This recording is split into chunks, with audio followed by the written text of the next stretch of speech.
Bonjour mes élèves, aujourd'hui on va travailler les ressources en eau ou bien les ressources hydriques.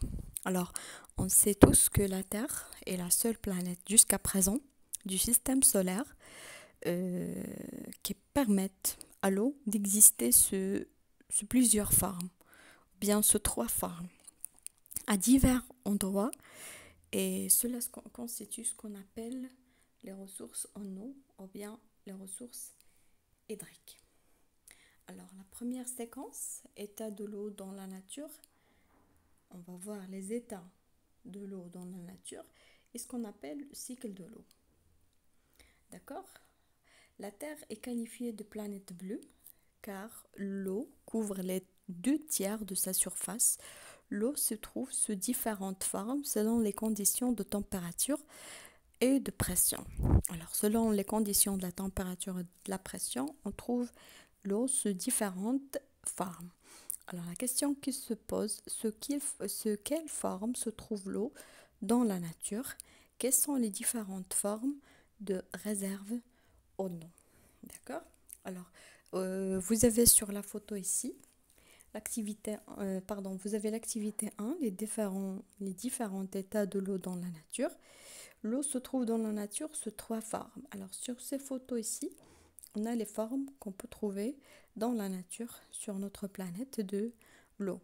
Alors, par exemple, ici, l'eau de la mer, des rivières, c'est l'eau à l'état liquide. Voilà, c'est l'eau à l'état liquide. Et puis, on trouve aussi l'eau à l'état solide. Voilà, les glaciers par exemple sont d'immenses réservoirs d'eau, d'accord? L'eau est sous forme solide. On trouve également des fleuves de glace, d'accord? Des fois. Alors, environ 1,7% des eaux totales terrestres sont stockées sous forme de glace, d'accord? Et puis, on a ici, sous la forme gazeuse, ici, on a le gaz et la flèche que vous avez ici, il montre l'état gazeux de l'eau. D'accord? Alors, on peut dire que l'eau existe dans la nature sous 3 états physiques. L'eau à l'état liquide, dans les océans et les mers, les rivières, etc.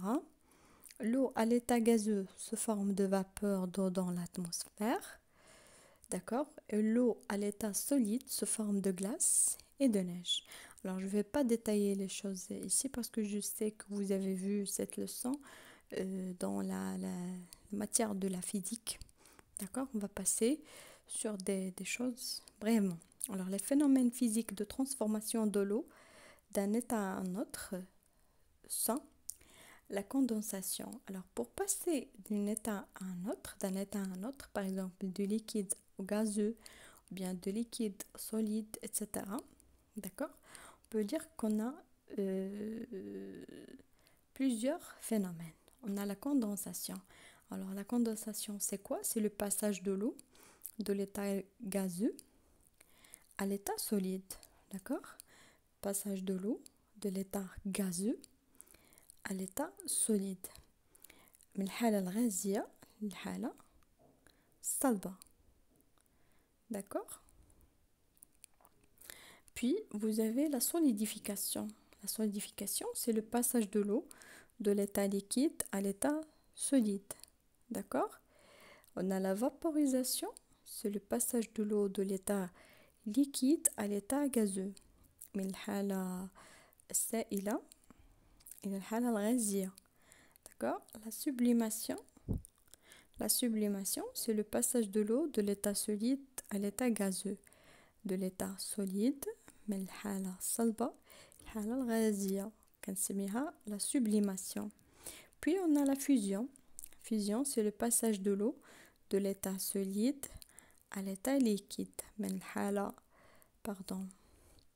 من الحالة الصلبة الحالة السائلة. Et puis on a la liquéfaction. C'est le passage de l'eau de l'état gazeux à l'état liquide. من الحالة الغازية الحالة سائلة. Alors, Je répète, on a trois états physiques de l'eau. ثلاثة ديال الحالات فيزيائية ديال الماء. يا إما غنلقاه ليكيد، إما غازو في لا ناتور، يا إما سوليد. لا كيسيون اللي كتجي للذهن ديالنا هو كيفاش كنقدروا نتحولوا من واحد الحالة لحالة أخرى. مثلا من ليكيد، من الغازو سوليد، من ليكيد للغازو اتسيتيرا. داكوغ، كاين واحد التحول كيوقع في الطبيعة من إيتا، من حالة إلى أخرى. دونك كومون؟ par des phénomènes, d'accord? Ce qu'on appelle la condensation, la solidification, vaporisation, sublimation, fusion et puis liquéfaction, d'accord? Alors vous avez un schéma qui va vous expliquer brièvement, d'accord? Par exemple, vous avez ici vapeur d'eau, c'est-à-dire gaz, température supérieure à 100 degrés Celsius. Alors ici, vous avez la glace solide. Lorsque je passe de l'état gazeux à l'état solide, on parle de condensation. Le contraire, la sublimation. Le contraire, c'est-à-dire de l'état solide à l'état gazeux, on l'appelle sublimation. D'accord? Et puis lorsqu'on passe de l'état gazeux à l'état liquide, d'accord, la température entre 0 degré à 100 degrés Celsius, d'accord, on parle de quoi? Vaporisation, liquéfaction. Liquéfaction, lorsqu'on passe de l'état gazeux à l'état liquide. Le contraire, lorsqu'on passe de l'état liquide à l'état gazeux, c'est la vaporisation. D'accord? Et puis, on a de l'état solide à l'état liquide, on l'appelle fusion. De l'état solide à l'état liquide, c'est-à-dire de d'une température inférieure à 0 degré Celsius à une température qui arrive jusqu'à 100 degrés C. Alors on appelle fusion. Le contraire, lorsqu'on passe de l'état liquide à l'état solide, c'est ce qu'on appelle la solidification. La solidification, d'accord? C'est clair, c'est simple. Alors j'espère que vous avez bien compris la leçon d'aujourd'hui. La prochaine fois, on va voir ce qu'on appelle les nappes aquifères ou bien les nappes phréatiques, parce que on sait que l'eau douce ne présente que 2,7 de la totalité de l'hydrosphère. D'accord? Les nappes aquifères en constituent une partie de cette eau. Alors la question qui se pose, qu'est-ce qu'un nappe phréatique et comment se forme-t-elle? Alors on va répondre à cette question pendant la prochaine séance. Merci pour votre attention, au revoir.